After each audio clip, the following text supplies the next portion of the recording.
what's up guys? For today's video, welcome to Man TV guys. So guys, for today's videos, magluluto po tayo ng binagoongan chicken sa gata. Ito pong ating ingredient dyan guys. Nakaready na pong ating green chili, chili siling haba. Meron po tayong onion and garlic. Ito pong ating coconut milk guys, coconut cream para mas malapot-lapot siya. Meron po tayong bagoong dito guys. Itong ating chicken guys, na chop ko na rin guys. Yan, so mag-start na tayo sa pag-iisa. So ito guys, nag-init na rin ako ng mantika. Yan, mainit-init na siya. Pwede nang ilagay ang ating bawang. Yung bawang guys ay pinitpit ko lang siya, depende po sa inyo. Pwede naman kung i-chop kung gusto niyo. Kita lang natin ating bawang guys. Sunod natin ang sibuyas. Sunod natin ang sibuyas. Sunod na natin ang sibuyas guys ng ating sahog. So yun guys, light brown ng ating mga sahog. Sunod natin ang chicken. Dapat may kamatis pa yan, kaso guys nalimutan ko bumili. So yan na lang po muna. Yan guys, lagyan na natin ang lahat ng chicken. Halu-haluin lang natin siya.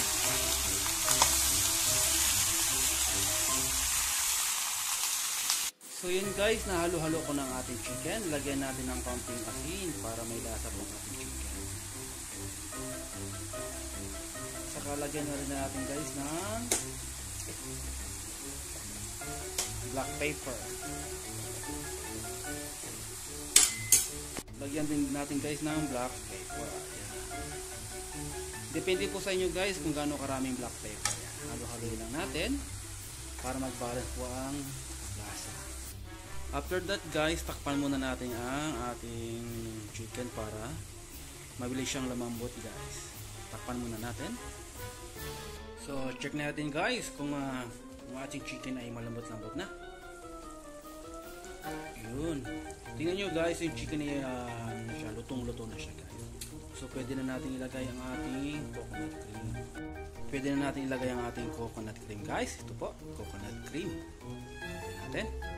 Ilagay natin para creamy at maraming sabaw. Yan. Antayin lang natin kumulo bago natin ilagay ang ating bagoong hipon bagoong. So check natin guys.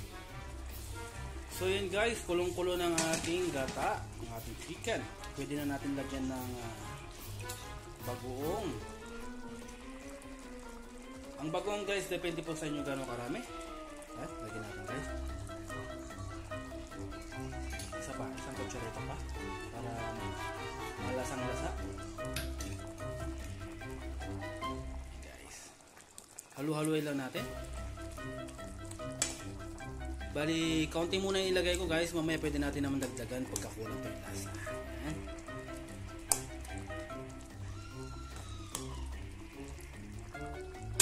Pwede na natin ilagay ang siling haba na hiniwa-hiwa ko na rin para maanghang guys. Ayan.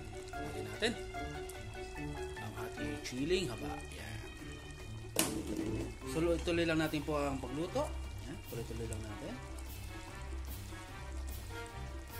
Sa malambot-lambot ang ating chicken at ang ating chiling haba guys.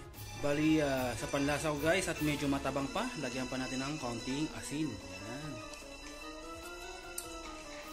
Halu-haluin lang natin para mag-balance po yung sa asin po natin guys, para mag-balance po yung lasa. So kung titignan nyo guys at malapit-lapit na rin po maluto, yan ang ating binagoongan, chicken binagoongan. Yummy! So yun guys, at malapit-lapit na rin po maluto ang ating binagoongan chicken.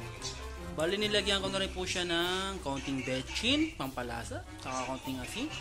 So yun guys, actually malapit-lapit na rin po maluto. Pinapalambot ko na po ang ating manok. Yan, guys. Yung lasa niya guys is saktong-sakto na guys, masarap siya guys. So, ganoon lang po ka-easy guys ang pagluto ng binagoong chicken sa gata. Actually, dapat may kamatis pa guys, kaso wala pa. So, thank you for watching.